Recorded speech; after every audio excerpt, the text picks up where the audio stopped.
At 3:17 a.m. on a cold February night in Austin, Tesla security cameras captured something that would change everything we thought we knew about human potential. What started as footage of Elon Musk and his ex-wife Justine entering a restricted facility would reveal a secret that could revolutionize medicine, unlock hidden human abilities, and prove that some children are born with extraordinary gifts that connect us all. But first, it would nearly cost an 8-year-old girl her life.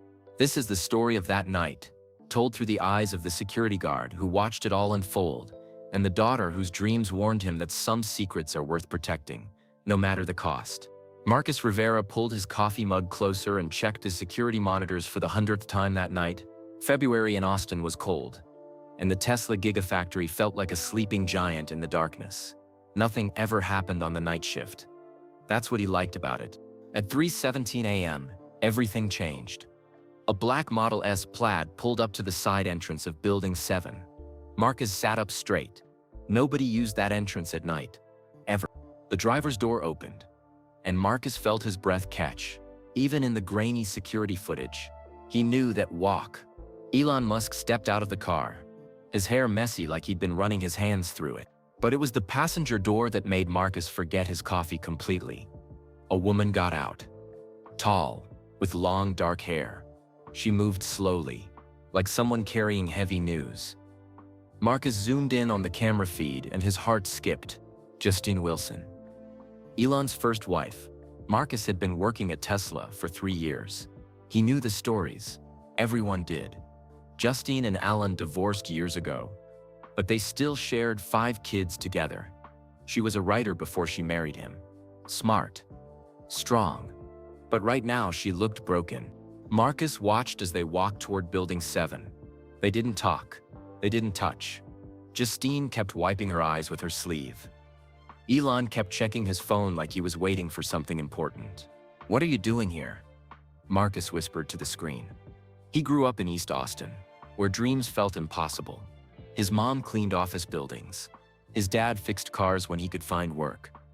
But Marcus believed in Tesla. He believed that smart people with big ideas could change the world. Seeing Elon Musk in person wasn't new. The man practically lived at the factory. Marcus had watched him sleep on couches in the break rooms. He'd seen him work until sunrise, then drink coffee and start again. But this felt different. This felt personal. Elon used his keycard at the side entrance. The red light turned green. They disappeared inside. Marcus switched to the internal cameras and felt his stomach drop. They were heading to level B3, the restricted area. Marcus had worked here for 3 years, and he'd never seen that area on any building plans. His supervisor, Janet Coleman, always said the same thing. See everything, remember nothing, report anything unusual. Janet was tough but fair. She'd given Marcus his chance, when nobody else would hire a guy from the east side with just a GED. But what was unusual? Was it unusual for the CEO to visit his own factory? Or was it unusual for him to bring his ex-wife to a restricted area at 3 a.m.? Marcus thought about his own family. His wife Carmen worked double shifts at the hospital. Their daughter Isabella was only 8, but she already asked hard questions. "Daddy, why do you work when everyone else is sleeping? Daddy, do you really help build cars that save people?" He always told Isabella that his job mattered, that keeping Tesla safe meant keeping the future safe. But tonight, watching those monitors, he wondered if he was just a guy in a room full of screens, watching other people live important lives. The internal cameras showed Elon and Justine walking down a hallway Marcus had never seen before. The walls were white and clean, like a hospital. There were doors with electronic locks and warning signs he couldn't read from the camera angle. Justine stopped walking. She put her hand against the wall and took deep breaths. Elon moved toward her, but she held up her other hand like she needed space. Marcus zoomed in on her face. Even through the security camera, he could see she'd been crying for a long time. Her eyes were red and puffy. Her makeup was smeared. "You don't belong here," Marcus told himself. "Turn off the cameras. Go back to your rounds. Pretend you didn't see anything." But he couldn't stop watching. His little sister Sophia used to cry like that. The night before she died, she sat in their kitchen and cried exactly like Justine was crying now. like someone who knew something terrible was coming and couldn't stop it. Sophia was 16 when their old car's brakes failed. Marcus was supposed to fix them, but he needed money for parts. He was 19 and working 2 jobs and taking night classes. There was never enough time. Never enough money. After Sophia died, Marcus stopped taking classes. He stopped believing in the future. Until he got the job at Tesla. Working here made him believe again. Every car that rolled off the production line was safer than the one that killed his sister. Every battery that got installed was cleaner than the gas engines that choked their neighborhood. Every night shift meant he was protecting something that mattered. But watching Justine cry in that hallway, Marcus remembered how helpless he felt the night Sophia died. How he stood in a hospital waiting room while doctors tried to save someone he loved. How nothing he could do was enough. On the screen, Elon and Justine started walking again. They turned a corner and Marcus lost them on camera 7. He switched to camera 8, then camera 9. Nothing. Where did you go? He muttered, clicking through camera feeds. Camera 12 showed them standing in a large room that looked nothing like the rest of the factory. The walls were lined with equipment Marcus didn't recognize. Computer screens showed data that scrolled too fast to read. And in the center of the room was something huge covered by a white tarp. Justine was holding papers. She kept pointing at them while Elon shook his head.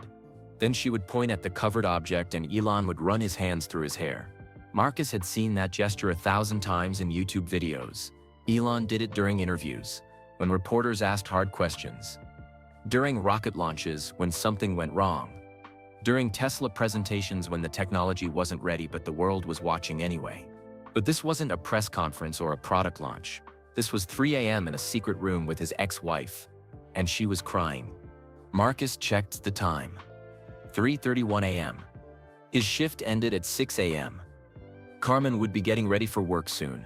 Isabella would wake up asking for pancakes and help with her math homework. Normal life would start again, but nothing about tonight felt normal. He made a decision that surprised him. Instead of following protocol and reporting the unusual activity, he decided to keep watching. Not to spy on them, but to make sure they were safe. To make sure Justine was safe. Marcus switched to camera 13 and adjusted the angle to get a better view of the covered object. Whatever was under that tarp, it was big enough to be a car, but shaped wrong. Too tall, too curved. As he watched, Elon walked over to the tarp and grabbed one corner. Marcus held his breath. Elon looked at Justine. She nodded. He pulled away the covering and Marcus saw something that shouldn't exist according to any Tesla plans he'd ever seen. Something that made him question everything he thought he knew about his job, his company, and the man he'd spent 3 years watching build the future. Whatever that machine was, it wasn't a car. Marcus stared at the screen, trying to make sense of what he was seeing. The device looked like someone had mixed Tesla's battery technology with hospital equipment. Smooth white surfaces curved around a central chamber that could fit a person lying down. Wires and screens surrounded it like electronic flowers. Justine stepped closer to the machine, and Marcus saw her shoulders shake. She was crying again. Marcus thought about Sophia. His sister had been the smart one in their family. While Marcus worked after school to help pay rent, Sophia studied. She wanted to be a doctor.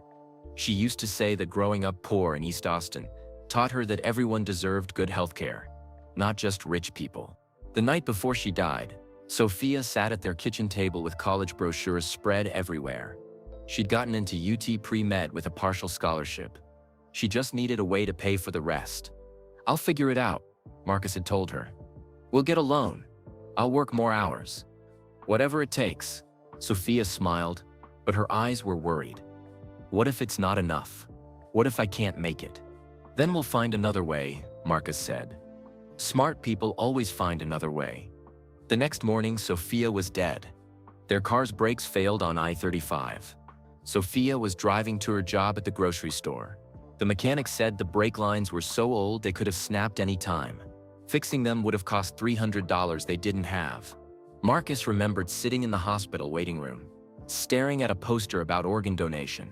The poster said Sophia's death could help save other lives.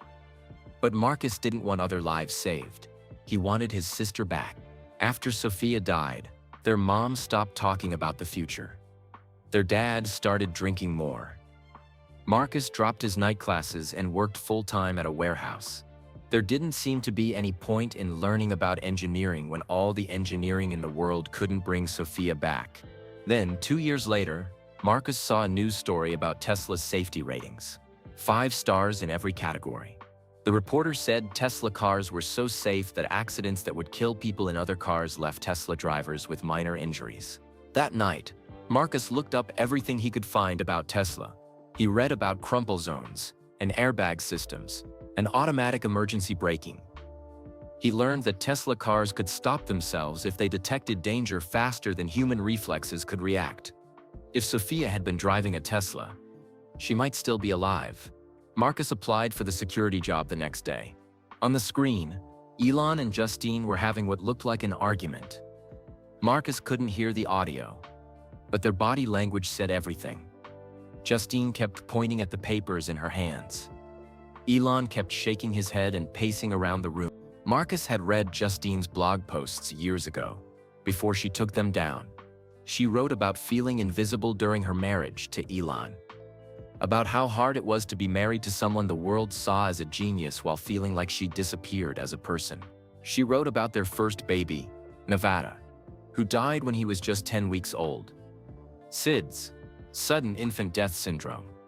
Marcus remembered reading that post and thinking about how unfair life was. Even rich, smart people lost the things they loved most. After Nevada died, Justine and Elon had 5 more sons through IVF, twins, then triplets. But the blog post said the grief never really went away. It just got buried under new babies and busier lives. Eventually, the marriage fell apart. Too much loss, too much pressure, too much of everything, except the one thing they'd lost. Marcus understood that kind of grief, the kind that changed you into someone you didn't recognize. Working at Tesla had given Marcus hope again, not just for his family, but for everyone. Every night he walked through the factory and saw the future being built. Electric cars that didn't poison the air, self-driving systems that could react faster than human mistakes, battery technology that could power entire cities without burning coal or oil. He'd started taking engineering classes again, online courses after his shift ended. Carmen thought he was crazy. "You're 32 years old," she said. "You've got a good job. Why risk it chasing something impossible?" But Marcus had learned something from watching Elon work. Impossible wasn't forever. It was just waiting for someone smart enough and stubborn enough to figure it out. Now, watching the security monitors, Marcus wondered if he was seeing another impossible thing becoming possible. The machine in the room looked like it belonged in a science fiction movie. But so did electric cars before Tesla made them real. So did reusable rockets before SpaceX landed them back on Earth. Justine sat down in a chair next to the machine. She put her head in her hands, and Marcus saw her shoulders shaking again. Elon stopped pacing and knelt down next to her chair. He put his hand on her shoulder, and she didn't pull away. For a moment, they looked like what they used to be. A husband and wife facing something terrible together. Marcus checked the time. 3:47 a.m. The factory would start waking up in a few hours. First shift would arrive. Managers and engineers and production workers would fill the hallways with normal sounds and normal problems. But right now, at 3:47 in the morning, Marcus was watching something that wasn't normal at all. His phone buzzed with a text from Carmen. "Isabella had a nightmare about you. She dreamed something bad happened at work. I told her you're safe, but call when you can." Marcus stared at the text. Isabella was 8 years old, but she worried about him working nights. She'd seen too many news stories about security guards getting hurt. Too many movies where bad things happened in empty buildings after midnight. "I'm fine," he texted back. "Tell her daddy is keeping important things safe." But as he sent the message, Marcus wondered if he was lying, because something was happening tonight that felt bigger and more dangerous than anything he'd ever been trained to handle. On the screen, Justine suddenly collapsed to her knees in front of the machine, and Elon immediately dropped down to help her. Marcus gripped the edge of his desk. Through the security camera, he watched Elon wrap his arms around Justine's shoulders while she sobbed against his chest. Whatever was in those papers she'd been holding, it was destroying her. Marcus zoomed in as much as the camera would allow. The papers had scattered when Justine fell. From what he could see, they looked official. Medical letterhead, the kind of documents that changed everything. He caught a glimpse of a logo he recognized, MD Anderson Cancer Center in Houston. Marcus's stomach dropped. His uncle had gone there when the local doctors ran out of options. It was where people went when they needed miracles. Elon helped Justine to a chair near the strange machine. She kept shaking her head and saying something Marcus couldn't hear. Elon knelt in front of her, holding her hands, talking quietly. Even through the silent security feed, Marcus could see the desperation in both their faces. This wasn't about business. This wasn't about Tesla or technology or changing the world. This was about two people who used to love each other facing something that money and genius couldn't fix. Marcus thought about his own family. What would he do if Carmen got sick? What would he do if Isabella needed treatment they couldn't afford? He'd already lost Sophia. He couldn't imagine losing anyone else. Working nights at Tesla, Marcus often felt like he was watching life happen to other people. During the day, engineers solved problems and built the future. Managers made decisions that affected thousands of jobs. Production workers assembled cars that would carry families safely down highways. But at night, Marcus just watched. He monitored cameras and walked empty hallways, and made sure nothing bad happened while everyone else was sleeping. Sometimes he wondered if he was just a ghost haunting someone else's important life. Tonight felt different. Tonight he was witnessing something real and raw and human. The papers on the floor bothered him. Medical documents didn't belong in a Tesla factory. Neither did the machine that looked like it belonged in a hospital. Marcus had been working here for 3 years, and he'd never seen anything like it in any official Tesla plant. He switched camera angles to get a better view of the device. The more he looked at it, the more confused he became. Parts of it looked familiar. Tesla's battery technology, the same curved lines as their car designs. But other parts looked like nothing Tesla had ever made. There were screens showing brain scans, medical monitors tracking vital signs, precision robotics that reminded Marcus of surgical equipment he'd seen in hospital shows. It was like someone had taken Tesla's electric car technology and turned it into something that could treat sick people. Marcus had been taking engineering classes for 2 years now. He understood enough about electromagnetic fields and precision robotics to recognize advanced technology when he saw it. But this was way beyond anything they taught in his community college courses. A new person appeared on camera 12. A woman in a white lab coat using a keycard to enter the restricted area. Marcus switched angles to get a better look at her face. Asian, probably in her 40s, carrying what looked like medical charts. She walked straight to where Elon and Justine were sitting. Elon stood up and shook her hand. The woman, clearly a doctor, immediately went to Justine and started talking. Even without audio, Marcus could tell she was explaining something complex. Marcus felt like he was watching a movie where he'd missed the first hour. Nothing made sense. Why was there a doctor at Tesla at 4 a.m.? Why was there medical equipment hidden in a car factory? Why were Elon and his ex-wife meeting in secret about something that required brain scans? His phone buzzed again. Another text from Carmen. Can't sleep. Keep thinking about Isabella's nightmare. She said in her dream, "You found something you weren't supposed to find." Marcus stared at the message. 8-year-olds had wild imaginations. But sometimes they saw things adults missed. Sometimes they understood that the world was more fragile and dangerous than grown-ups wanted to admit. He thought about Sophia again. The night before she died, she'd hugged him extra tight. "Promise me something," she'd said. "If anything happens to me, don't stop believing in the future. Don't stop trying to make things better." Marcus had promised. But after she died, he'd broken that promise for 2 whole years.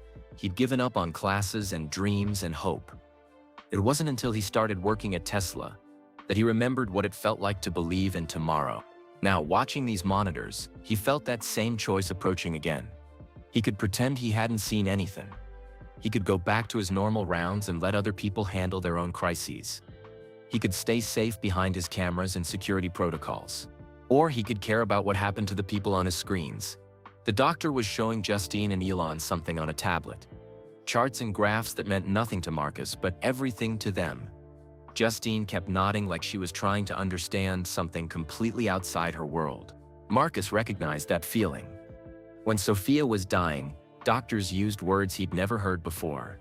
They showed him X-rays and test results that might as well have been written in another language. All he could do was nod and hope they knew how to save someone he loved.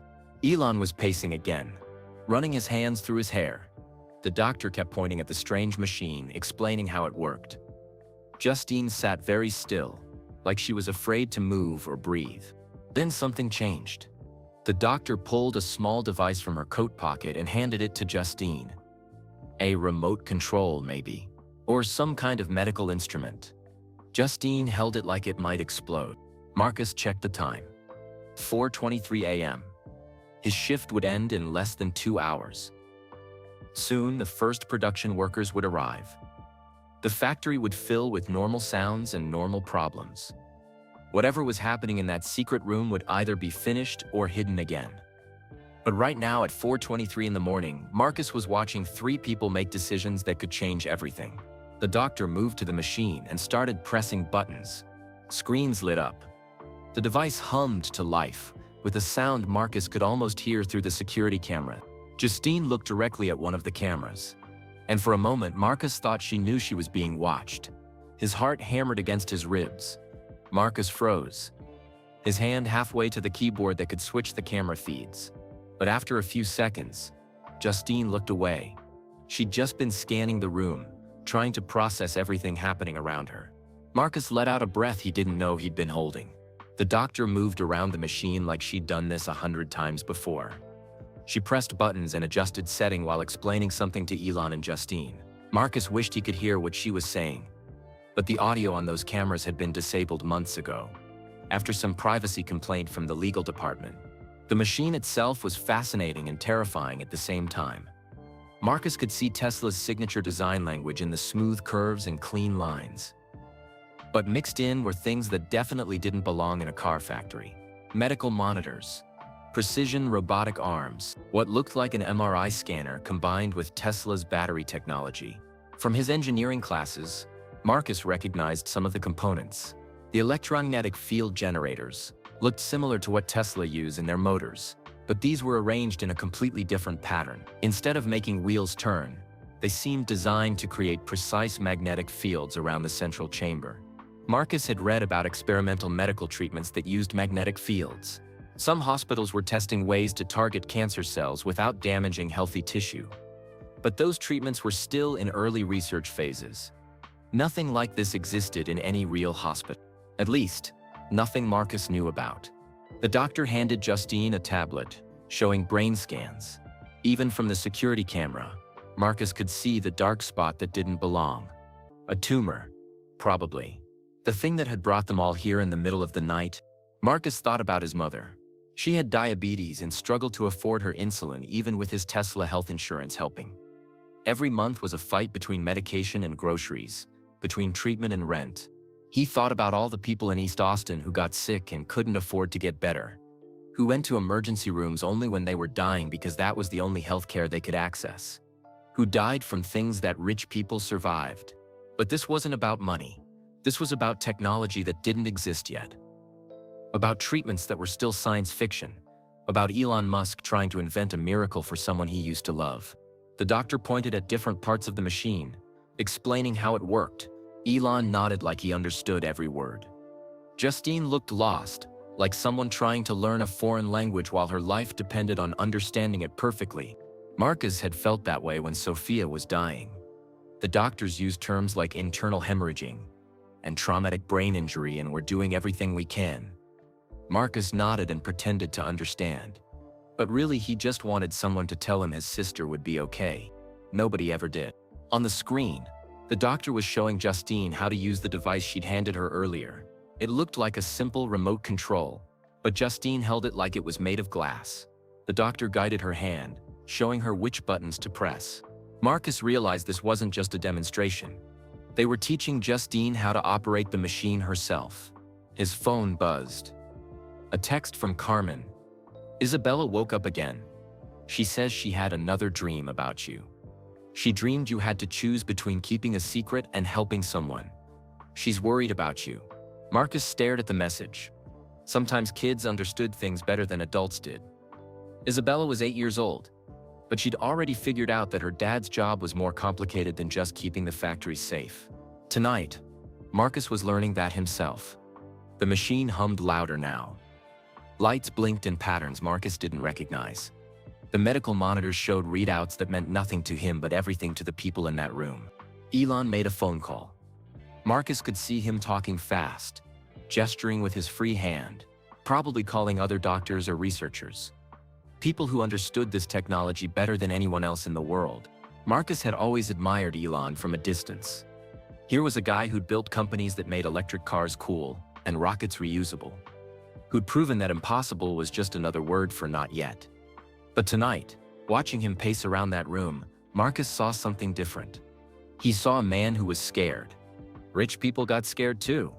Smart people got scared too.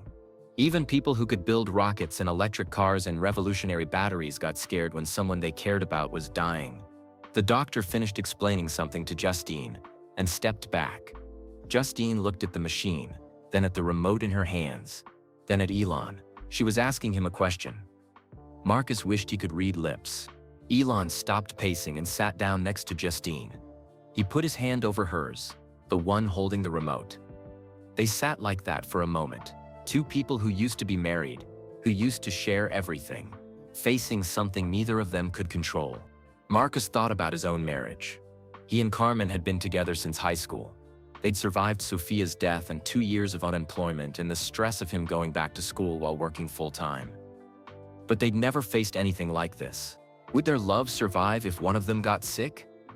Would they support each other or fall apart under the pressure? Marcus hoped he'd never have to find out. More people arrived on camera 12. Marcus switched angles to get a better view. 3 more people in lab coats, carrying equipment he didn't recognize. They moved quickly and quietly, like a surgical team arriving for an emergency operation. The restricted area was filling up with people Marcus had never seen before. Where had they come from? How long had Tesla been working on this project? How had Marcus worked here for 3 years without knowing about any of it? One of the new arrivals was setting up additional equipment around the machine. Another was reviewing the brain scans with the first doctor.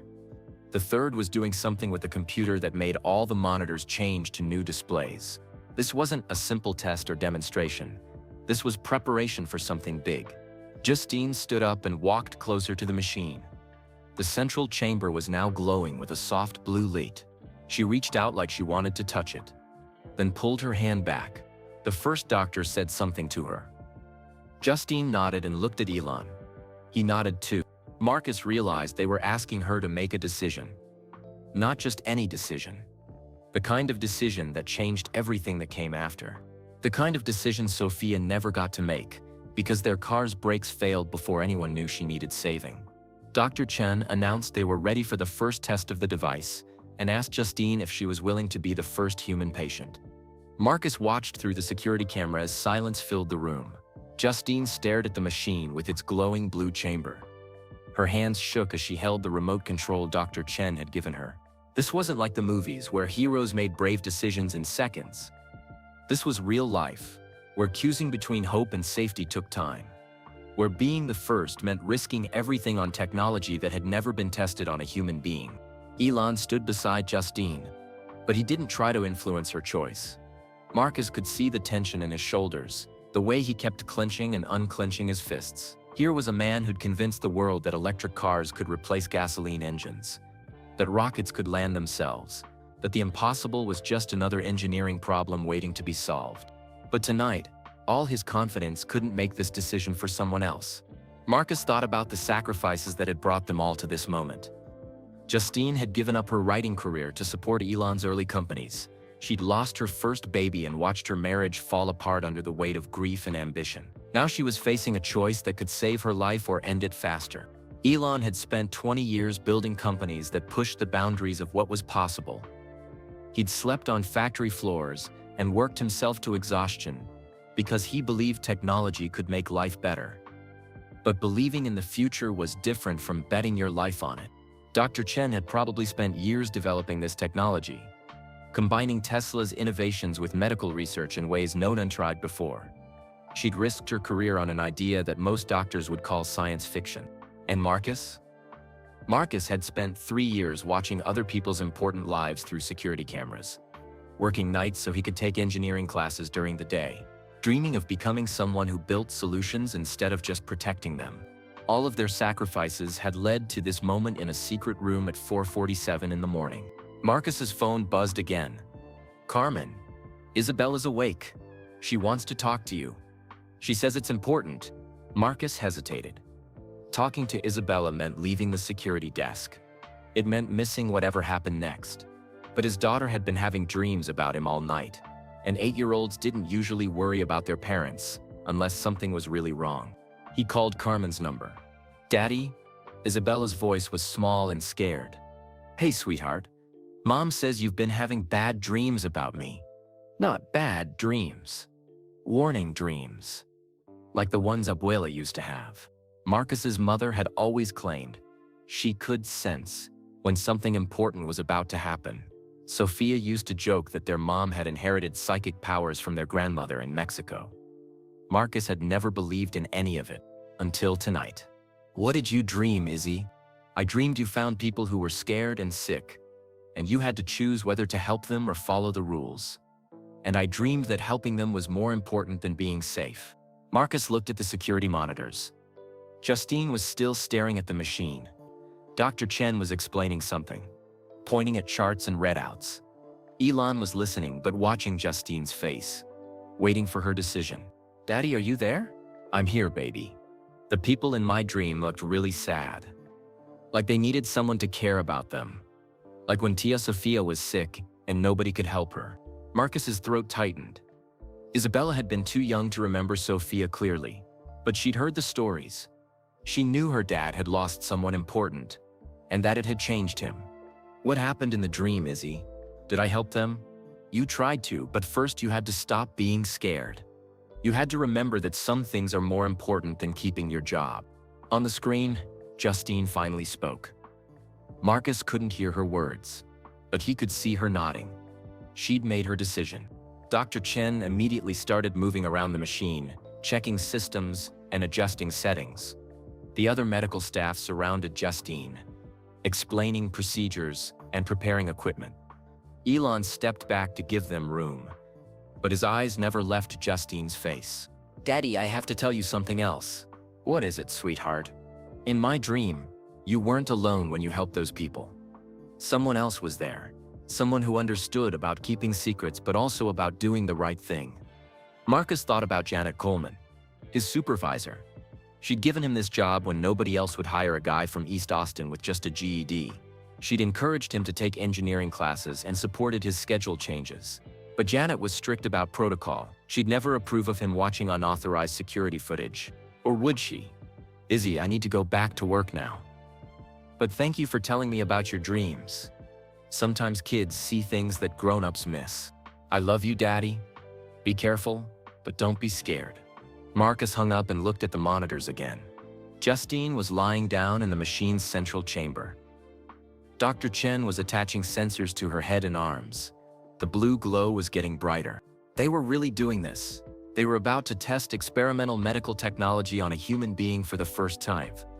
And Marcus was the only witness who wasn't supposed to be there. His shift ended in an hour. Soon, the factory would wake up with normal sounds and normal problems. But nothing about tonight was normal. Marcus made a decision that surprised him. Instead of just watching, he stood up from his desk. He was going to do something that might cost him his job but might also save a life. Just as he reached for his radio to call Janet Coleman, his supervisor's car pulled into the parking lot outside Building 7. Marcus froze. His hand hovered over the radio while he watched Janet's headlights sweep across the empty parking lot. She wasn't supposed to be here. Janet worked days, and her shift didn't start for 3 hours. Panic shot through his chest. Had someone reported the unusual activity? Had Janet seen something on the remote monitor system? Marcus quickly switched the security monitors back to their normal rotation, showing empty hallways and quiet production floors. But it was too late to pretend nothing had happened. Justine was already inside the experimental machine. Dr. Chen and her team were preparing to start the test, and Janet Coleman was walking toward the security office with a look on her face that Marcus couldn't read. The office door opened and Janet stepped inside. She was 52 years old, with gray hair pulled back in a neat ponytail and eyes that missed nothing. She'd been working at Tesla since the factory opened, and she knew every inch of the building better than anyone. "Evening, Marcus," she said, setting her purse down on the counter. "Quiet night?" Marcus's mouth felt dry. "Yes, ma'am. Just the usual rounds. Everything's secure." Janet glanced at the monitors, which now showed the normal views of empty production lines and parking lots. But Marcus noticed her eyes lingering on the camera feeds from Building 7. "I forgot some paperwork in my office," Janet said. "Thought I'd come in early to grab it before the morning rush." It was a reasonable explanation. Supervisors often worked odd hours. But something about Janet's tone made Marcus think she knew more than she was saying. She moved around the security desk, checking logbooks and incident reports. Marcus tried to act normal, but his heart was hammering. If Janet looked at the monitor logs, she'd see that he'd been focused on Building 7's restricted areas for the past hour. "Marcus," Janet said suddenly, "how long have you been working here?" 3 years next month, ma'am. "And in those 3 years, have you ever seen anything that made you question what we do here?" Marcus stared at her. It was an odd question. Tesla built electric cars and battery systems. What was there to question? Unless Janet knew about the secret medical project. "I'm not sure what you mean," Marcus said carefully. Janet sat down in the chair next to his desk. For the first time since Marcus had known her, she looked tired. Not just end-of-shift tired, but deep down exhausted. "My husband died 2 years ago," she said quietly. "Brain cancer, stage 4 glioblastoma. The doctors said there was nothing they could do. No treatment, no cure, no hope." Marcus felt his stomach clench. "I'm sorry. I didn't know. We tried everything. Clinical trials, experimental drugs. We even flew to Germany for a treatment that cost our entire retirement savings. Nothing worked." Janet stared at the monitors, but Marcus could tell she wasn't really seeing them. She was remembering hospitals and doctors and the kind of conversations that changed everything. "After David died, I started following medical research, reading about new treatments, new technologies, anything that might help the next family facing what we faced." She looked directly at Marcus. "Did you know that Tesla's electromagnetic technology has potential applications beyond cars?" Marcus's throat felt tight. "No, ma'am. Precision magnetic fields can target cancer cells without damaging healthy tissue. The same technology that makes our motors so efficient could someday save lives in ways we never imagined." Janet reached into her purse and pulled out a tablet. She showed Marcus a screen full of technical documents and research papers. Titles like electromagnetic tumor ablation and precision oncology using magnetic field therapy. "I've been coordinating security for a special project," Janet said. "A project that could have saved my husband if it had existed 2 years ago." Marcus realized he'd been holding his breath. "You know about what's happening in Building 7. I know that sometimes the most important work happens in secret. Not because it's wrong, but because it's too important to let politics and publicity interfere." Janet switched the monitor back to Building 7's restricted area. On the screen, Justine was lying still in the glowing chamber, while Dr. Chen monitored readings on multiple screens. "That woman is facing the same diagnosis my husband faced," Janet said. "But unlike David, she has a chance. She has access to technology that didn't exist 2 years ago." Marcus watched Elon pacing behind the medical team. Even through the silent security feed, his anxiety was obvious. "Are you going to report this?" Marcus asked. Janet smiled for the first time since she'd arrived. "Report what? A CEO working late in his own factory? But the machine, the medical equipment. This isn't what Tesla is supposed to be doing." "Says who?" Janet's voice was firm. "Tesla's mission is to accelerate the world's transition to sustainable energy. But who decided that mission couldn't include sustainable health?" On the screen, Dr. Chen gave Justine a thumbs up. The test was starting. Marcus could see lights pulsing in patterns around the chamber while medical monitors tracked Justine's vital signs. "Marcus, do you believe some secrets are worth keeping?" Janet asked.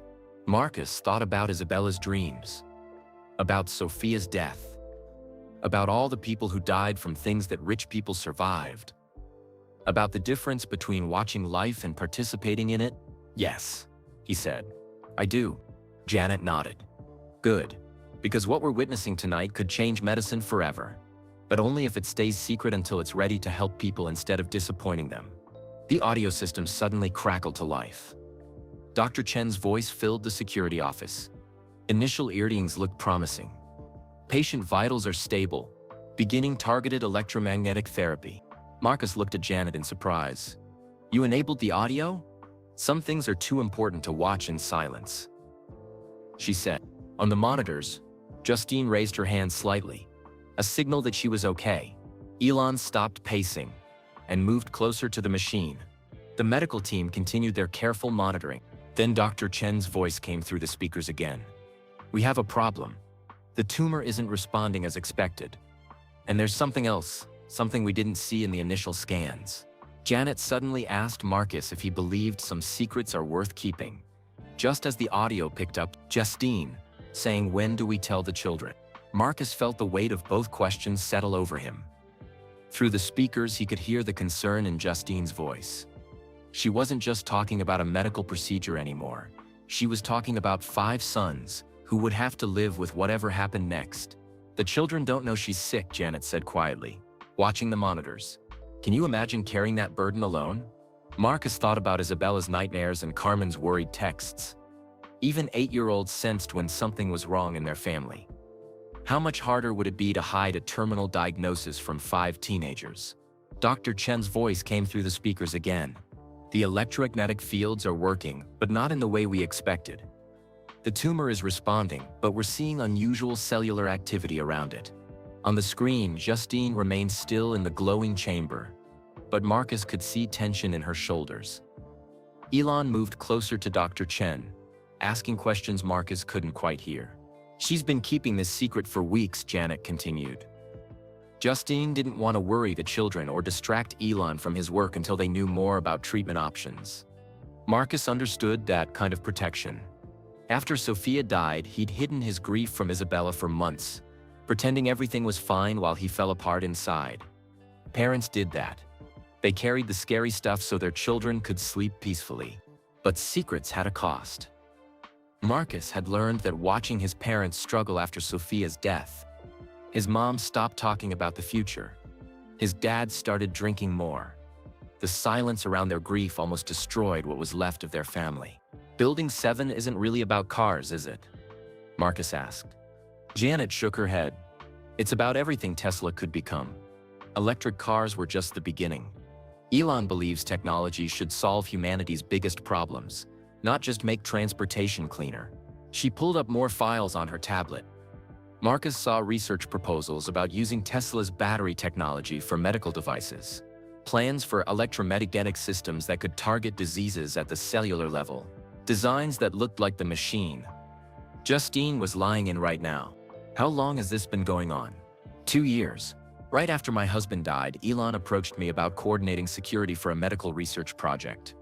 He said Tesla's precision engineering could revolutionize cancer treatment if they could develop it in secret. Marcus thought about all the nights he'd watched Elon work late through these same cameras. He'd seen him sleep on factory floors and work through exhaustion that would break most people. But he'd never understood what was driving that relentless energy. Now he knew. Elon wasn't just building cars and rockets. He was trying to build hope. Dr. Chen used to work for Neuralink, Janet explained. She's one of the world's experts on using electromagnetic fields to interact with human tissue. When she heard about this project, she transferred to Tesla to help develop it. On the monitors, Dr. Chen was adjusting settings on the machine while explaining something to her team. The blue glow around Justine pulsed in new patterns, and the medical readouts showed changes Marcus didn't understand. Patient is responding well to the modified field pattern, Dr. Chen announced. Tumor cells are breaking down faster than projected. But we need to monitor for side effects. Elon asked a question Marcus couldn't quite catch. Dr. Chen's response was clearer. It's working better than we hoped. But that brings its own risks. Marcus realized he was witnessing something that could change medicine forever. Every cancer patient, every family facing impossible diagnoses, every person who'd given up hope because the technology didn't exist yet. His phone buzzed. A text from Carmen.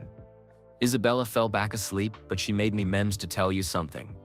She said the people in her dreams have 5 children who don't know their mom is sick. Marcus stared at the message. Isabella had never met Justine Wilson. She didn't know about Elon's children or their family situation. But somehow her 8-year-old mind had connected to something real happening across the city. "Janet," Marcus said slowly, "do you believe kids can sense things adults miss?" Janet looked at him curiously. "My grandmother used to say children see with their hearts instead of their eyes." "Why?" Marcus showed her Carmen's text. Janet read it twice, her expression growing serious. "That's specific," she said. "Too specific to be coincidence." Through the speakers, they heard Justine's voice. "How long before we know if it's working?" "Another hour for the initial treatment," Dr. Chen replied. "But we should see preliminary results in the next few minutes."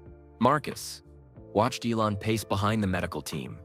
The man who'd convinced the world that electric cars could replace gasoline engines, that rockets could land themselves, that the impossible was just another engineering problem. But tonight, all his confidence couldn't speed up medical science or guarantee outcomes. "There's something else you should know," Janet said. "This isn't the only medical project Tesla is working on. We have teams developing cardiac devices, neural interfaces, even treatments for diabetes." Marcus thought about his mother's insulin struggles. Diabetes treatments, better glucose monitoring systems using Tesla's sensor technology, potentially even artificial pancreas devices that could regulate blood sugar automatically.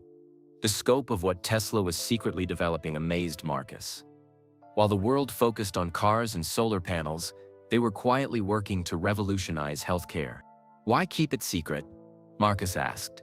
"If this technology could help people, why not announce it?" Janet's expression grew sad. "Because promises without delivery destroy hope." Elon learned that lesson with some of his early announcements about Tesla timelines. This time, he wants to perfect the technology before giving anyone false hope. On the screen, Dr. Chen suddenly straightened up.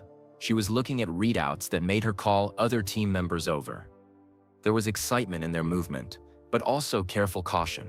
"Preliminary results are remarkable," Dr. Chen announced. "Tumor reduction is exceeding all models, but we're seeing some unexpected effects we need to analyze."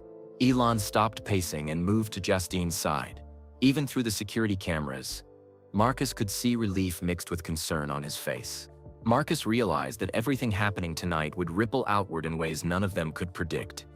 If this treatment worked, it would save Justine's life. But it would also save thousands of other lives. Families like Janet's wouldn't have to watch helplessly while someone they loved died from a treatable disease. If it failed, it would break the hearts of everyone in that room. But even failure would teach them something valuable for the next attempt. "Marcus," Janet said quietly, "I need to ask you something important. Are you willing to help me protect this project? Not just tonight, but going forward?" Marcus thought about Sophia, about Isabella's dreams, about his mother's diabetes and Janet's husband and all the people who died because the right technology didn't exist yet.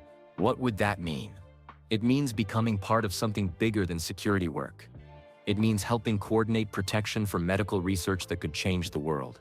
Through the speakers, Dr. Chen's voice suddenly changed tone. "Wait. I'm seeing something unusual in the scan results. The tissue changes aren't just in the tumor area." Marcus and Janet both leaned forward, focusing on the monitors as Dr. Chen made an announcement that stopped everyone cold. Marcus watched through the monitors as 2 more technicians wheeled in equipment he'd never seen before. The restricted area was transforming into something that looked more like a space mission control center than a medical facility. Dr. Chen moved between the machines with practiced efficiency, checking connections and calibrating systems. Each device seemed to serve a different purpose. Some monitored Justine's vital signs. Others tracked electromagnetic fields. And several displayed brain activity and patterns that reminded Marcus of the neural network diagrams from his engineering textbooks. "The scanning process will take approximately 90 minutes, Dr. Chen explained to Justine and Elon. "We'll start with baseline measurements, then gradually increase the electromagnetic field intensity while monitoring your brain's response." Marcus leaned forward, trying to understand the technical setup. From his community college classes, he recognized some of the principles. Electromagnetic fields could be precisely controlled and directed. Tesla's motors used similar technology to create rotation, but using those same principles to interact with human brain tissue was revolutionary. Think of it like an MRI that can see not just structure but function. Dr. Chen continued. We can observe how your brain processes information in real time and potentially correct disruptions at the cellular level. Justine nodded, but Marcus could see the fear behind her brave expression. She was about to become the first human test subject for technology that existed nowhere else in the world. His phone rang. Carmen again. Marcus. Isabella is getting worse. Her fever is climbing, and she keeps talking about machines and lights and people who are scared. Marcus's chest tightened. What exactly is she saying? She says there are beautiful lights that help people think better, but they're also making the scared lady more scared. She says the genius boy is crying because he doesn't want to be different from other kids. Marcus looked at Janet, who had been listening. The specificity of Isabella's dreams was becoming impossible to ignore. Carmen, is she talking about a specific boy? She keeps saying the genius boy over and over. She says he's 16 and he's afraid of disappointing his daddy. Marcus, how could she know about a 16-year-old boy? Through the speakers, Marcus heard Elon mention Griffin, his 16-year-old son who'd been accepted MIT early. The same son Isabella had somehow been dreaming about all night. I'll be home soon, Marcus told Carmen. Keep Isabella comfortable and write down anything else she says. He hung up and looked at the monitors. Dr. Chen was attaching sensors to Justine's head while planing each step of the process. The care and precision reminded Marcus of watching surgeons prepare for delicate operations. Janet, how long has Tesla been developing this technology? 3 years. It started when Elon read about experimental electromagnetic treatments for neurological conditions.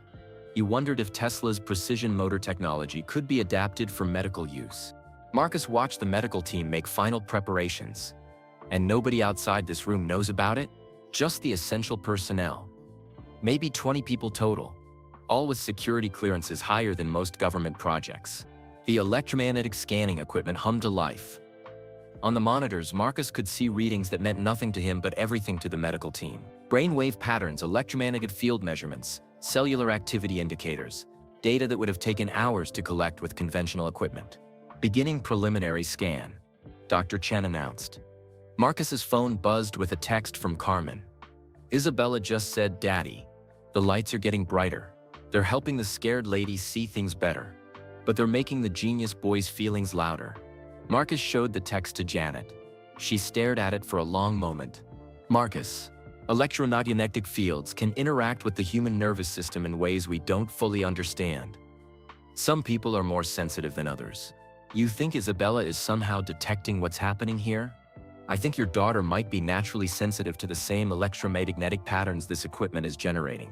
On the screen, Dr. Chen was studying readouts that showed Justine's brain responding to the scanning process.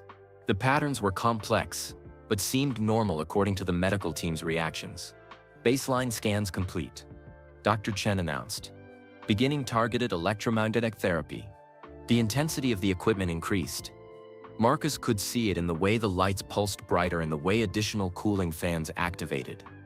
The chamber around Justine began glowing with the same blue light he'd seen earlier, but more intense.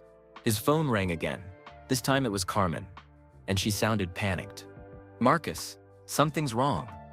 Isabella suddenly stopped talking and her fever just spiked to 204. She's burning up, but she's smiling like she's having the most beautiful dream. Marcus felt his world tilt. I'm coming home right now. Wait, Carmen said. She just whispered something. She said, tell Daddy the scared lady isn't really sick. Tell him the machine is going to show everyone the truth about the genius boy. Marcus looked at the monitors showing Justine in the scanning chamber. What truth about Griffin? What was Isabella sensing that even the adults in the room didn't understand yet? Carmen, I'll be there in 20 minutes. But as Marcus prepared to leave, Dr. Chen's voice came through the speakers with confusion in her tone. I'm getting readings I've never seen before. The electromagnetic patterns don't match any of our models. I'm getting readings I've never seen before. The electromagnetic patterns don't match any of our models, Dr. Chen announced, her voice tight with concentration. Marcus watched the monitors as Dr. Chen moved between different screens, checking and rechecking data that clearly surprised her. The scanning equipment was working, but the results weren't what anyone had expected. What kind of patterns? Elon asked, moving closer to the diagnostic displays. The electromagnetic signature shows multiple sources of activity. Not just the gene's brain responding to our fields, but external sources that seem to be resonating with our equipment.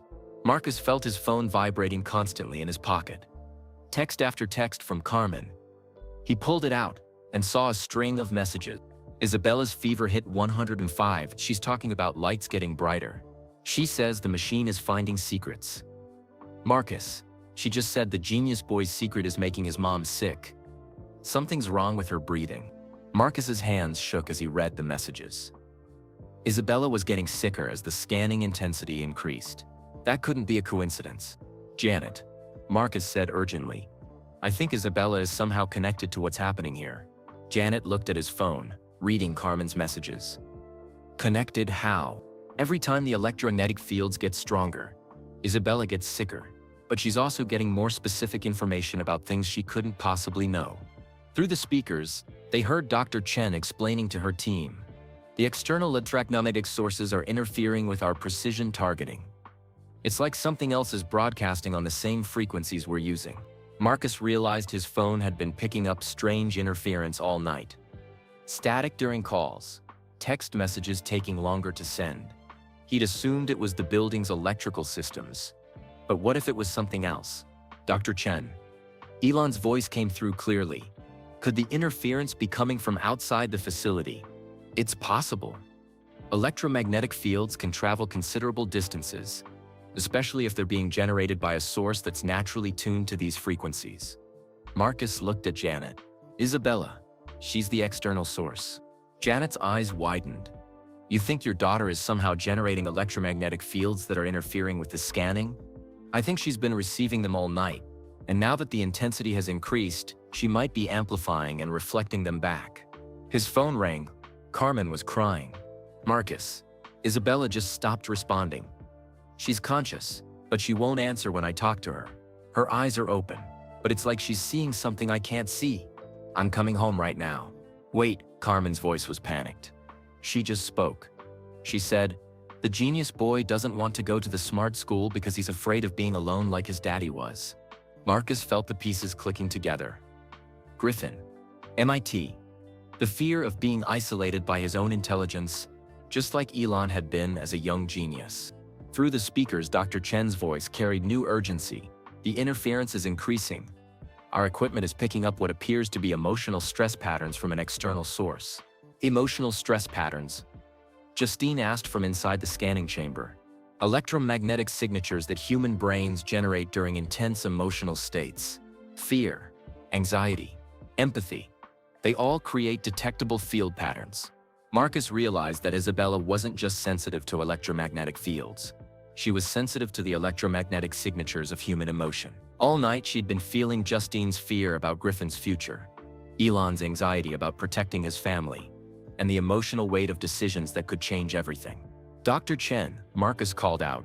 Knowing she could hear him through the intercom system Janet had enabled, the external interference might be coming from someone who's electromagnetically sensitive to emotional stress. There was silence for a moment. Then Dr. Chen's voice. Who is this? Janet activated her microphone. Security personnel who've been monitoring for safety. We have reason to believe there's an individual nearby who might be naturally sensitive to the electromagnetic patterns you're generating. That's theoretically possible, Dr. Chen said slowly. Some people have nervous systems that are naturally tuned to detect electromagnetic fields. But I've never seen interference patterns this strong from a human source. Marcus's phone buzzed with another text from Carmen. Isabella just opened her eyes and looked right at me. She said, tell Daddy that the scared lady's secret is about protecting the genius boy, not about being sick. Marcus stared at the message. How could Isabella know that? Unless she was somehow sensing the emotional truth underneath all the medical equipment and scientific procedures. Janet, we need to get Isabella here. Here. Marcus, this is a restricted medical facility. This is also the only place with equipment that might be able to help her. Is she somehow connected to what's happening in that scanning chamber? Then separating them might make both situations worse. Through the speakers, Dr. Chen made an announcement that sent chills through the security office. The scanning equipment is detecting critical alerts. Something is causing dangerous electromagnetic feedback. And I need to shut down the procedure immediately. The scanning equipment is detecting critical alerts. Something is causing dangerous electromagnetic feedback and I need to shut down the procedure immediately," Dr. Chen announced. Marcus watched in horror as alarms began flashing on multiple monitors. The electromagnetic interference wasn't just disrupting the scanning. It was creating a feedback loop that could damage both the equipment and potentially harm Justine. "What's happening?" Elon's voice carried panic as he moved toward the scanning chamber. "The external electromagnetic source is amplifying our signals and reflecting them back with increased intensity. If I don't shut down now, the feedback could cause permanent damage to the patient's nervous system." Marcus's phone was ringing constantly. Carmen calling over and over. He answered on the fourth ring. "Marcus, Isabella collapsed. I'm calling 911, but she keeps saying she needs to go to your work. She says the machine needs her there or the sick lady will get hurt." Marcus felt his world spinning out of control. Through the monitors, he could see Dr. Chen rapidly shutting down systems while Elon helped Justine out of the scanning chamber. The revolutionary medical technology that was supposed to save lives was failing because of some impossible connection to his 8-year-old daughter. "Carmen, don't take Isabella to the hospital. Bring her here." "To Tesla?" "Marcus, that's crazy. She needs medical attention. She needs to be near the equipment that's causing this. I think the electromagnetic feedback will stop when she's closer to the source." Through the speakers, Marcus heard Dr. Chen explaining to Elon and Justine, "The interference patterns suggest we're dealing with a naturally occurring electromagnetic resonance. Someone or something nearby is acting like a living antenna, picking up our signals and amplifying them." "A living antenna?" Justine asked, still recovering from the aborted scanning procedure. "Some individuals have nervous systems that are naturally sensitive to electromagnetic fields. During times of emotional stress, they can actually generate and amplify electromagnetic patterns." Marcus made a decision that could cost him everything. He activated the intercom system. "Dr. Chen, this is Marcus Rivera from Tesla Security. The electromagnetic interference is coming from my daughter. She's 8 years old and has been having what we thought were dreams about your patient all night. I believe she's electromagnetically sensitive and is responding to the emotional stress in your facility." Silence filled the speakers for several seconds. Then Dr. Chen's voice. "How far away is your daughter?" "About 15 minutes. But she's getting sicker as your equipment runs at higher intensity. I think bringing her here might stop the interference." That's unprecedented. But the interference patterns do match what we'd expect from a human electromagnetic source. Janet looked at Marcus with concern. "Are you sure about this? Bringing Isabella here could expose the entire project." "Isabella is already part of this project. She has been since the moment Justine walked into this building. The question is whether we help her or let both her and Justine suffer." Outside, Marcus could see more photographers arriving. Word was spreading through social media that something unusual was happening at Tesla. Cars with press credentials were pulling into the parking lot. "Janet, we have another problem. The media attention is growing." Janet checked her security monitors. At least a dozen photographers now. Someone must have tipped them off about unusual activity. Marcus's phone rang again. Carmen sounded terrified. "Marcus, Isabella just said something that scared me. She said, 'Daddy, if I don't help the sick lady, both families will be sad forever.'" "What families? What is she talking about?" Marcus looked at the monitors showing Elon and Justine in the restricted area. Two parents trying to protect their children's futures. Just like Marcus and Carmen were trying to protect Isabella. "Carmen, bring Isabella to the service entrance at Building 7. Janet will meet you there and help you get inside safely." "This is insane, Marcus. This is the only way to help her. Trust me."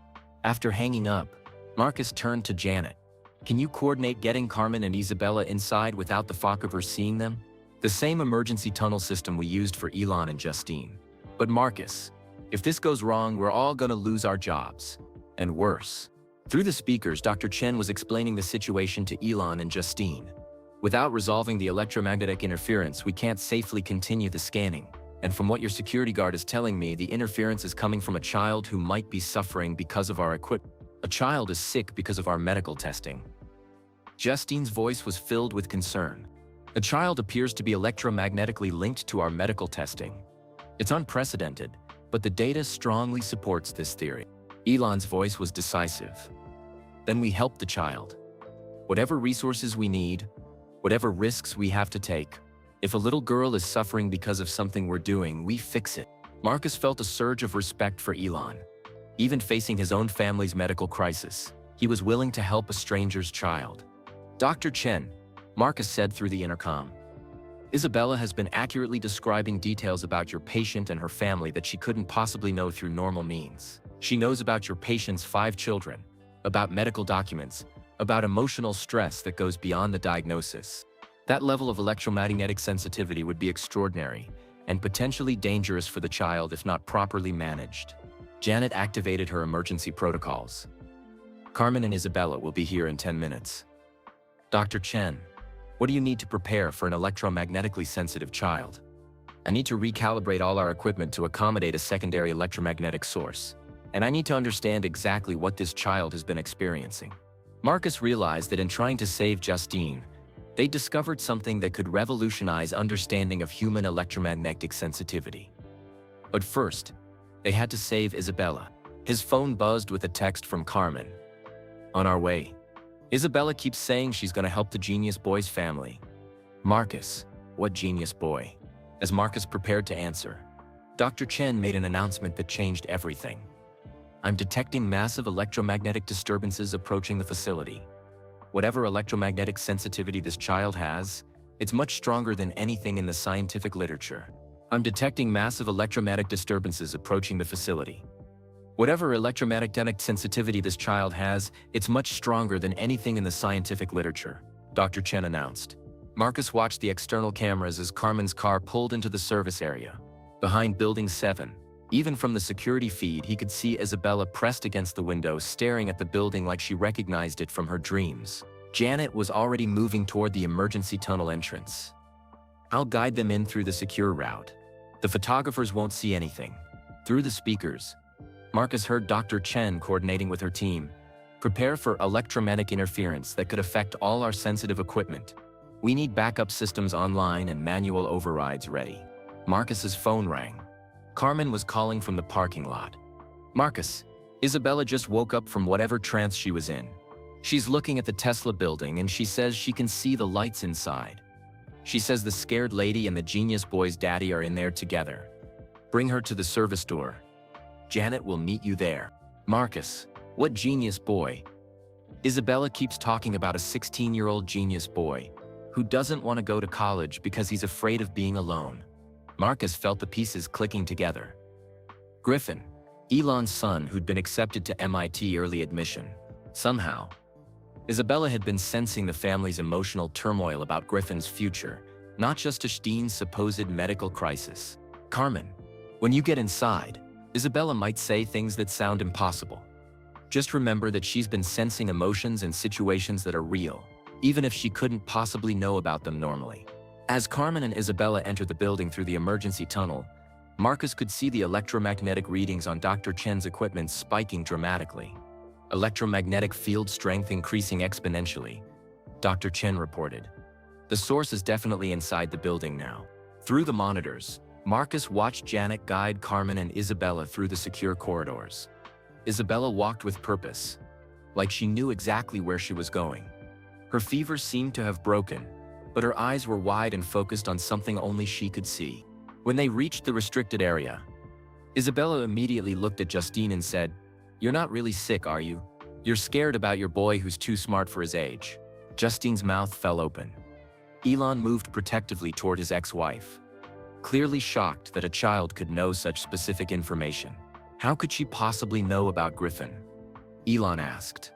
Dr. Chen was studying her monitors intently. The electromagnetic patterns are stabilizing now that both sources are in proximity. It's like they were meant to be connected. Carmen held Isabella close, still overwhelmed by the situation. Marcus, what is this place? Why does our daughter know about these people's private family business? Marcus entered the restricted area for the first time in his 3 years at Tesla. The technology was even more impressive up close. Advanced medical equipment seamlessly integrated with Tesla's precision engineering. Isabella has been electromagnetically sensitive to the emotional stress in this building all night, Marcus explained to both families. She's been sensing your fears about Griffin's future, not responding to a medical crisis. Isabella looked up at Justine with 8-year-old directness. The genius boy doesn't want to leave home because he's seen how lonely his daddy gets when he works all the time. He's afraid the smart school will make him weird like grown-ups think his daddy is weird. Elon sat down heavily in a nearby chair. She's right. Griffin told me last week that he didn't want to be like me. Brilliant, but isolated. He's afraid that going to MIT will turn him into someone who can't connect with normal people. Dr. Chen was documenting everything. The electromagnetic sensitivity is allowing this child to detect and interpret emotional patterns with unprecedented accuracy. She's essentially reading the electromagnetic signatures of family stress. But what about Justine's medical condition? Carmen asked. Isabella was convinced someone was sick. Justine looked at Elon, then at Isabella. I've been having physical symptoms, headaches, dizziness, difficulty concentrating. I thought it might be something serious, so I had brain scans done. The symptoms were real, Dr. Chen explained, but they were caused by chronic stress about Griffin's situation, not by any disease. The brain scans showed inflammation patterns consistent with ongoing emotional trauma. Isabella nodded seriously. She's been making herself sick worrying about the genius boy. That's why the medicine machine couldn't help her. She doesn't need medicine. She needs to stop being scared about her boy. Marcus realized that Isabella had been sensing the truth all along. Not a medical emergency, but a family struggling with how to support an extraordinarily gifted child without damaging him. There's something else, Dr. Chen said, studying her readings. The electromagnetic interaction between Isabella and our equipment has given us data about human emotional stress patterns that could revolutionize psychology and neurology. What kind of data? Elon asked. We can now measure and map the electromagnetic signatures of specific emotions. Fear, love, protective instincts, anxiety. They all create distinct patterns. This technology could help us understand and treat emotional disorders in ways we never imagined. Isabella looked around the room at all the adults. Can I meet the genius boy? I think he needs to know that being smart doesn't have to mean being lonely. My daddy is really smart and he has lots of people who love him. Elon and Justine exchanged a look. Griffin is at home. He doesn't know about any of this. Maybe it's time he did, Justine said quietly.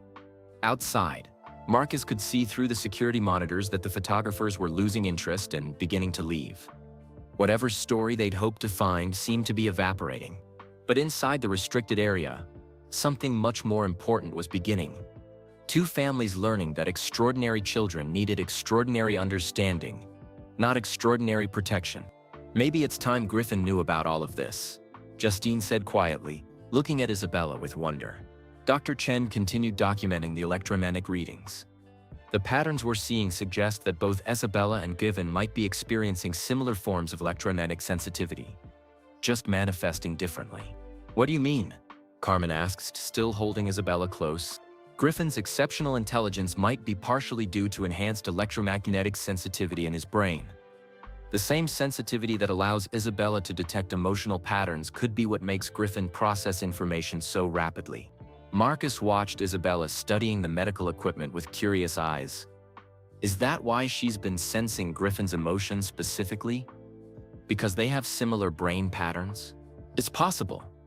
Electromagnetically sensitive individuals might naturally resonate with each other, especially during times of high emotional stress. Elon pulled out his phone. I'm calling Griffin. He should hear this from us, not discover it accidentally. While Elon made the call, Dr. Chen showed Isabella the scanning equipment. This machine measures the sexual signals your brain makes when you think and feel things. You've been detecting those signals from other people all night. Isabella nodded seriously. I felt the scared lady worrying about her smart boy. And I felt the smart boy being afraid of disappointing his daddy. It made my head hurt really bad. The electromagnetic fields were amplifying your natural sensitivity, Dr. Chen explained. When you're around strong electromagnetic sources, your ability to detect emotional patterns gets much stronger. Carmen looked concerned. Is that dangerous for her? Not dangerous, but potentially overwhelming without proper training. Isabella could learn to control her sensitivity and use it to help people, or we could teach her techniques to block it when she needs rest. Through Elon's phone call, they could hear Griffin's voice. Dad, what's going on? It's 6 a.m. Griffin, we need you to come to the Tesla facility. There's someone here I want you to meet. Someone who understands what it's like to be different. Different how? Elon looked at Isabella, who nodded encouragingly. Son, there's a little girl here who has a special ability to understand how people feel. She's been worried about you all night because she could sense that you're scared about going to MIT. There was silence on the phone. Then Griffin's voice. How could she know about MIT? I haven't told anyone I'm scared. Isabella took the phone from Elon. Hi, genius boy. My name is Isabella. I can feel when people are worried and you've been really worried about being smart. But being smart doesn't have to mean being alone. Another silence. Then you can really feel what I'm feeling. I felt you being scared. That if you go to the smart school, you'll end up like your daddy, working all the time and not having regular friends. But your daddy has friends. He has my daddy. And my daddy thinks your daddy is the coolest person in the world. Marcus felt his heart swell. Isabella was using her gift to comfort another child who felt isolated by his abilities. Isabella. Griffin's voice was curious now. How long have you been able to feel other people's emotions? Forever, I think. But tonight was the first time it was this strong. The machines here made everything louder. Dr. Chen was taking notes rapidly. This confirms that electromagnetic amplification can enhance natural sensitivity. Isabella's ability was boosted by our equipment, allowing her to detect emotional patterns from much greater distances. Dr. Chen. Marcus asked, could this technology help other people develop electromagnetic sensitivity? Potentially. Or more importantly, it could help naturally sensitive individuals like Isabella and possibly Griffin learn to manage their abilities. Justine was listening to Isabella talk to Griffin with tears in her eyes. All this time, I thought I was protecting Griffin by keeping his MIT acceptance secret. But he was processing the family's stress anyway, just like Isabella was.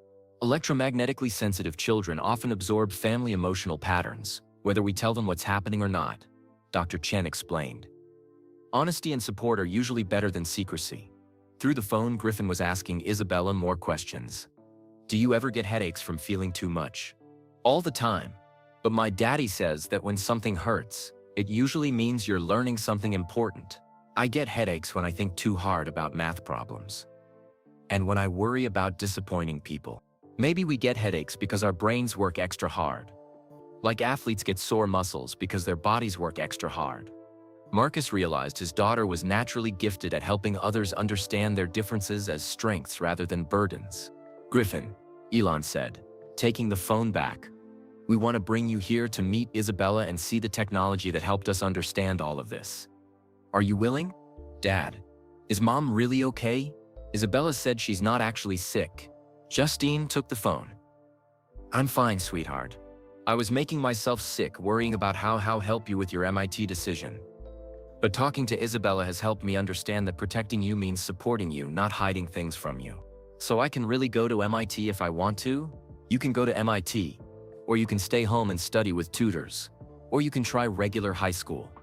The choice is yours, and we'll support whatever you decide. But what if I go to MIT and I'm miserable? Isabella called out loudly enough for Griffin to hear, then you come home and try something else? Smart people get to change their minds too. Everyone in the room laughed, breaking the tension that had been building all night. Griffin, Elon said, we're sending a car for you. There are some people here you need to meet, and some technology you need to see. Technology that might help you understand your own abilities better. My abilities? Your intelligence might be connected to the same electromagnetic sensitivity that allows Isabella to detect emotions.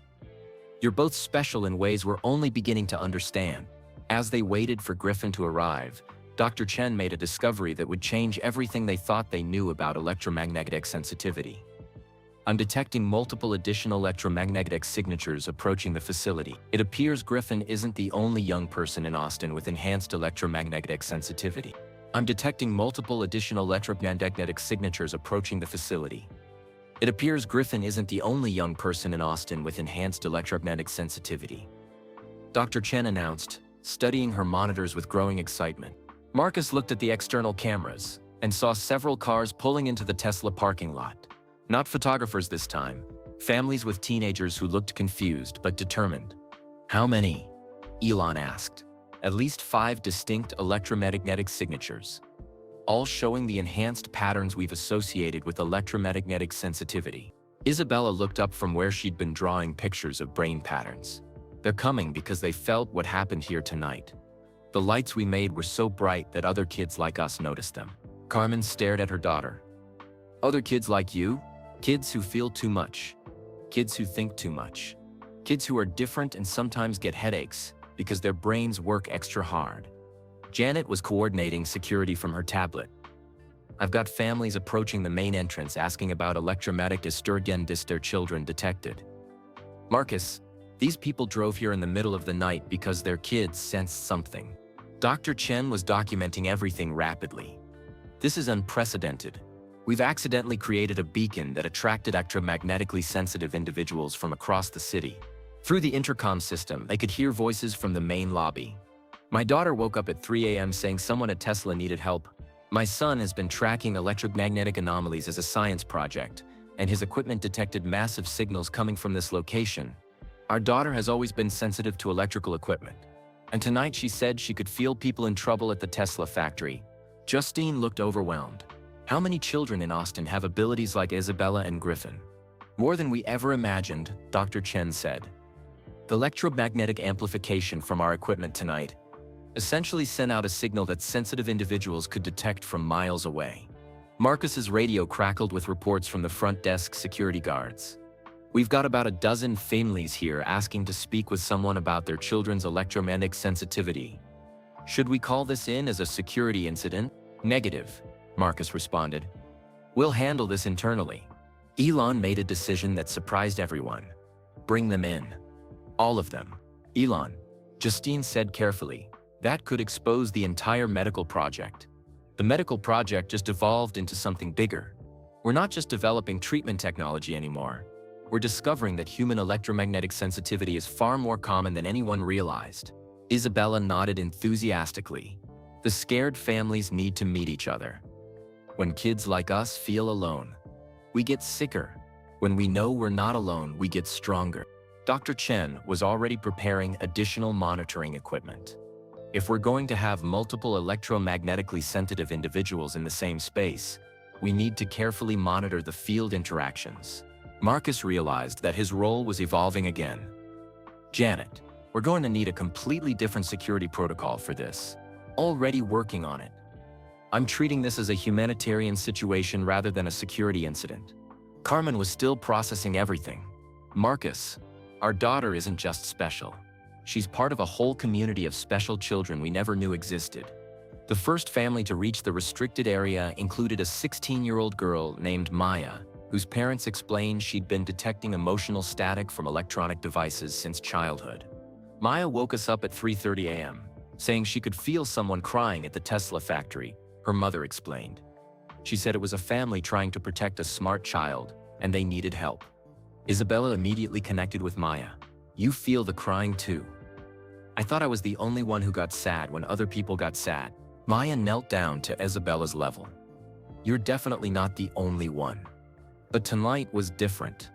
The feelings were so much stronger than usual. Dr. Chen was monitoring the electromagnetic interactions between Isabella and Maya. Their field patterns are synchronizing. They're naturally tuning to each other's electromagnetic frequencies. More families arrived. A 14-year-old boy named Alex, who'd been diagnosed with ADHD, but whose parents suspected his attention problems were actually electromagnetic sensitivity overload. A 12-year-old girl named Sophia, whose migraines always coincided with solar storms and electrical equipment malfunctions. Each child immediately gravitated toward the others, like they'd been waiting their whole lives to meet people who hunjued their experiences. This is remarkable, Dr. Chen told Elon and Justine. We're witnessing the formation of a community of electromagnetically sensitive individuals.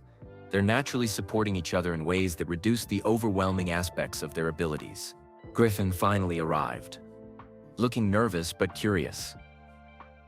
When he saw the group of children and teenagers gathered around Isabella and the monitoring equipment, his expression changed to wonder. There are others, he said quietly. Lots of others, Isabella said, taking his hand. And we all get headaches sometimes. And we all worry about being too different. But together, the headaches aren't as bad. Dr. Chen was documenting group electromagnetic patterns. The collective field is stabilizing individual patterns. They're essentially creating a natural support network that reduces the overwhelming aspects of their sensitivity. Marcus watched his daughter at the center of a group of children who'd driven across Austin in the middle of the night because they'd sensed each other's distress. Dr. Chen, what does this mean for all these families? It means we've discovered that electromagnetic sensitivity isn't a rare anomaly. It's a human variant that's been misunderstood and unsupported. These children need community, understanding, and training to manage their abilities. Elon looked around the room at the families who'd gathered. Tesla's mission is to accelerate the world's transition to sustainable technology, but maybe we also need to accelerate the world's understanding of human electromagnetic capabilities. Are you suggesting Tesla start a program for electromagnetically sensitive children? Justina, I'm suggesting we start a research center. Not just for medical applications, but for understanding and supporting human electromagnetic sensitivity. Isabella looked up at all the adults. Can we meet here sometimes? When one of us has a really bad headache day, it would be nice to be around other kids who understand. Maya nodded enthusiastically. A support group for electromagnetic kids, Alex added. We could help each other learn to control it instead of being controlled by it. Dr. Chen smiled. That's exactly what these children need: community, understanding, and training. Tesla could provide all three. As the sun rose over Austin, Marcus realized they weren't just witnessing the resolution of one family's crisis. They were witnessing the birth of something entirely new, a community of extraordinary children, learning they weren't alone, and families learning that different didn't mean broken. As the sun rose over Austin, Marcus realized they weren't just witnessing the resolution of one family's crisis.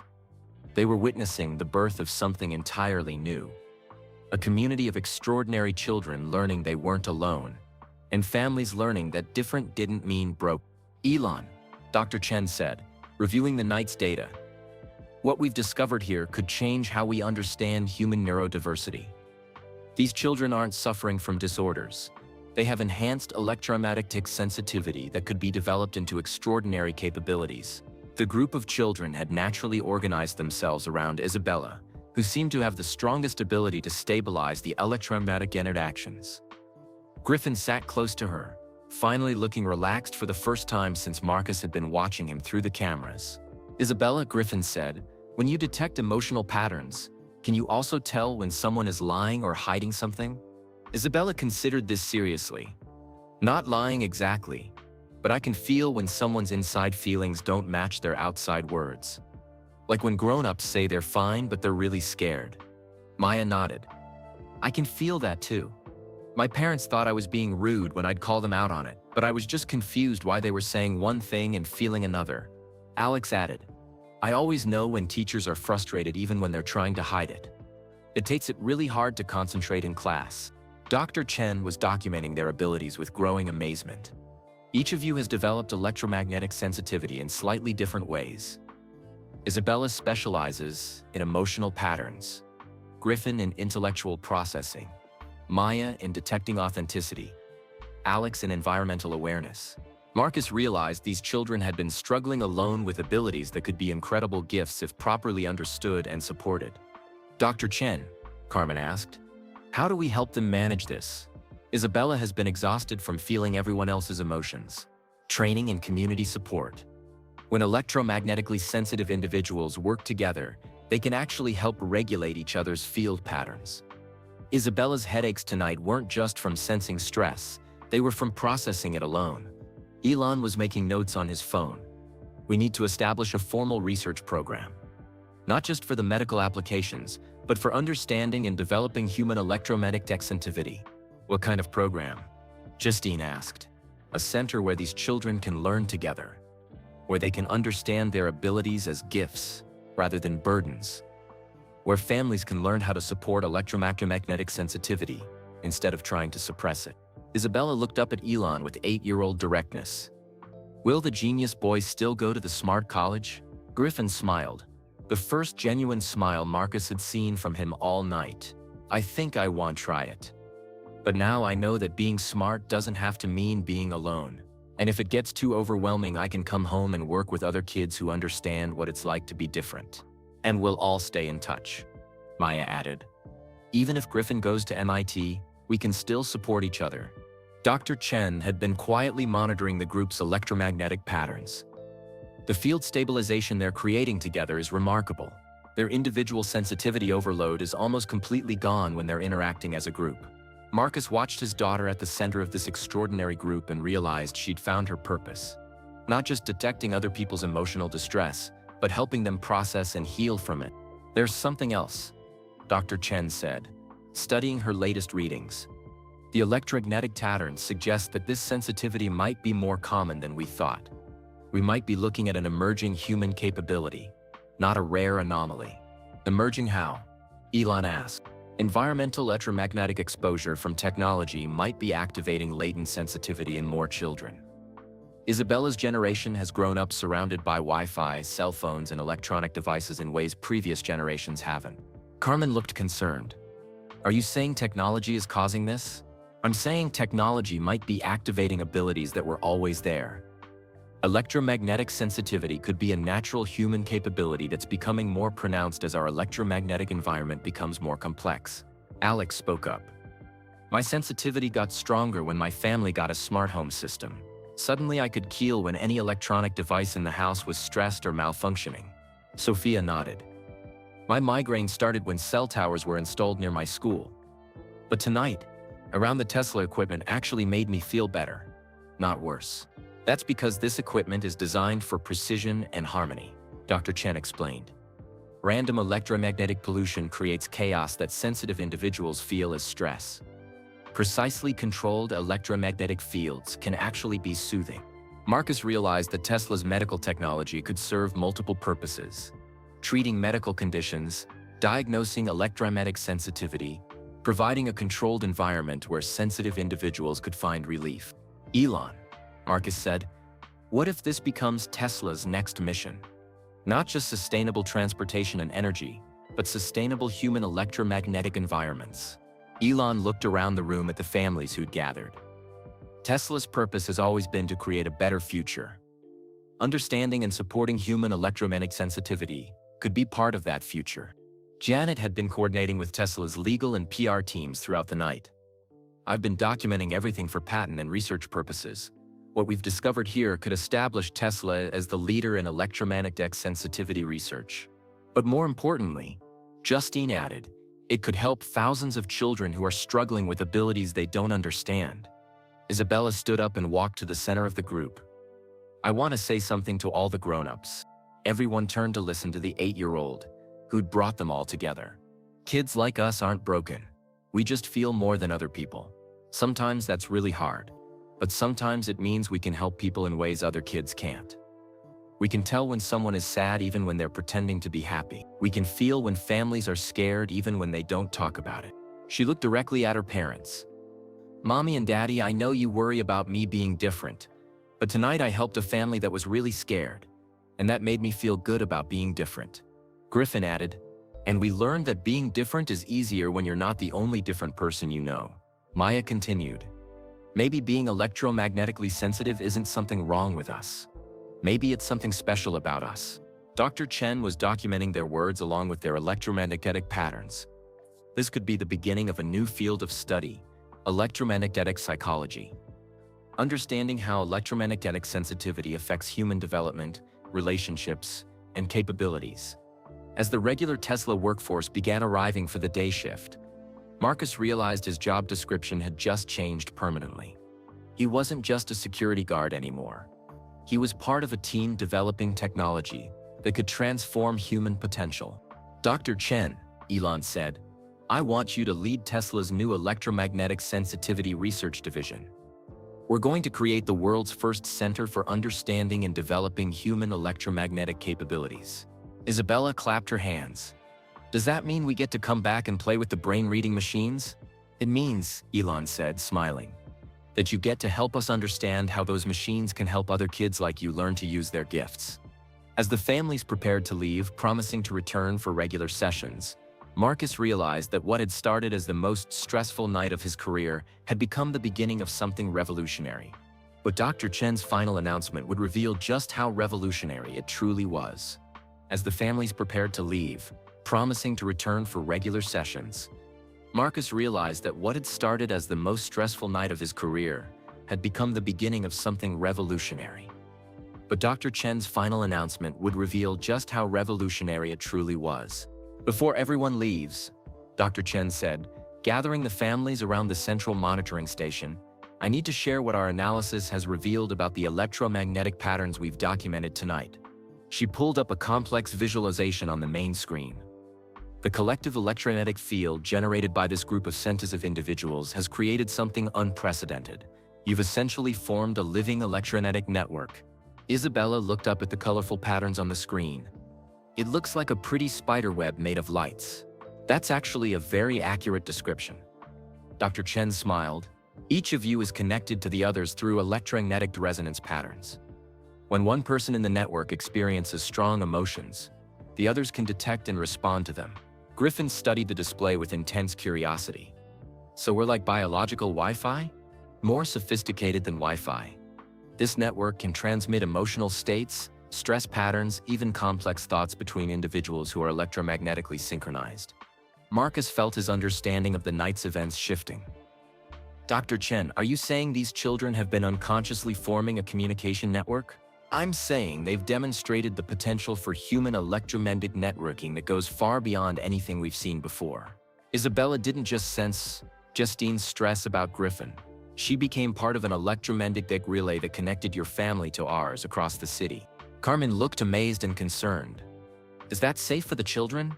With proper training and understanding, it could be extraordinarily beneficial. These children could develop the ability to support each other emotionally and intellectually from any distance. Maya raised her hand like she was in school. Does this mean we could help each other with homework even when we're not together? Potentially, yes. The electromagnetic patterns suggest you could share not just emotions but actual information and problem-solving approaches.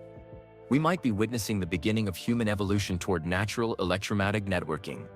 These children could be the first generation of naturally networked humans. Alex looked excited. Like a hive mind. But for people, not a hive mind, that implies loss of individuality. This is more like enhanced empathy and communication that preserves individual identity while allowing deeper connection. Isabella walked over to Griffin and took his hand. When you go to the smart college, we'll still be connected. If you get scared or lonely, we can send you good feelings. Dr. Chen was documenting their interaction. They're already unconsciously developing protocols for mutual support.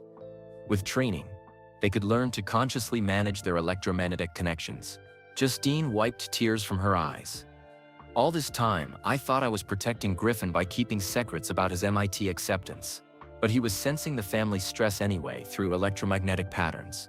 And Isabella was sensing it too, from across the city. Marcus added, she's been carrying our emotional burden as well as yours, which is why her fever broke when the emotional crisis resolved. Dr. Chen explained.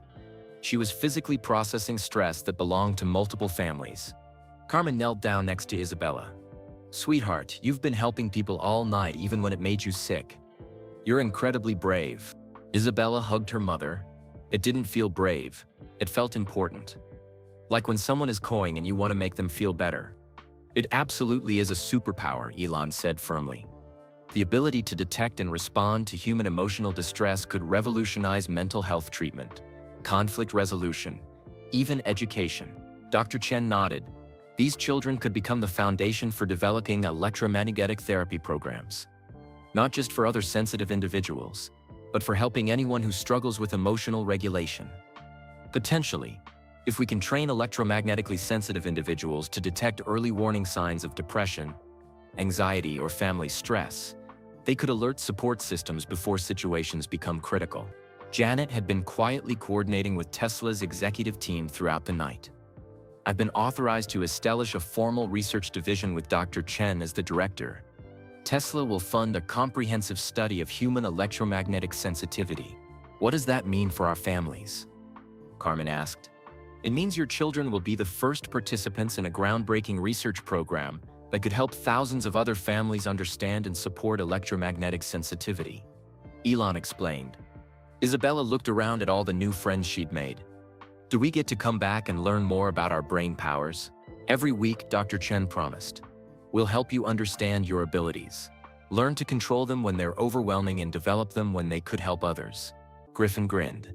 Can we start a support group for electromagnetically gifted kids? We're starting a school, Elon said. The Tesla Institute for Electromagnetic Human Development. Traditional education for traditional subjects, but specialized support for understanding and developing electromagnetic sensitivity. Maya's parents looked relieved. Finally, somewhere that will understand our daughter instead of trying to fix her. There's nothing to fix, Dr. Chen said firmly. These children represent the next step in human development.